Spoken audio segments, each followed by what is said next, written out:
అందరికీ నమస్కారం. ఈ రోజు నేను యామిని, శ్రీజ అను ఇద్దరు స్నేహితురాల గురించి చెప్తున్నాను. యామిని ప్రతిరోజు పాఠశాలకు వెళ్తుంది. వాళ్ళ ఉపాధ్యాయులు చెప్పిన పాఠాన్ని శ్రద్ధగా వింటుంది.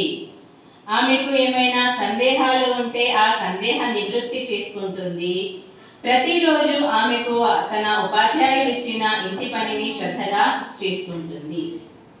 శ్రీజ చరవాణిలో పాఠాలు వింటుంది. ఆమె చరవాణిలో రికార్డ్ అయిన పాఠాలను వింటూ తన నోట్ పుస్తకంలో రాసుకుంటుంది. తనకు ఏమైనా సందేహాలుంటే ఆ చరవాణిలో చూసి తెలుసుకోవడం తప్ప తనకు వేరే ఏ దారి లేదు. తన ఇంటి పని ఎవరు ఇచ్చేవారు లేరు, తనకు దాని గురించి అడిగేవారు లేరు.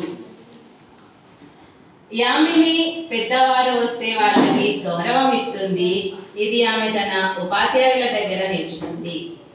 శ్రీజకు చరవాణిలో పాఠం చెప్పే ఉపాధ్యాయులు పెద్దవాళ్ళకి రెస్పెక్ట్ ఇవ్వాలి అనే విషయం నేర్పలేదు. యామిని తన స్నేహితురాళ్లతో మంచి సమయాన్ని గడుపుతుంది. తన స్నేహితురాళ్లతో తను మాట్లాడుతుంది, ఆడుతుంది, సమయాన్ని సంతోషంగా గడుపుతుంది. శ్రీజ మాత్రం ఎల్లప్పుడూ తన చరవాణితోనే గడుపుతూ ఉంటుంది. పరీక్ష ఫలితాలు వచ్చాయి. ఇద్దరు కూడా మంచి మార్కులతో పాస్ అయ్యారు. యామిని తన సంతోషాన్ని తన ఉపాధ్యాయులతో, తన పెద్దలతో, తన స్నేహితురాళ్లతో పంచుకుంది.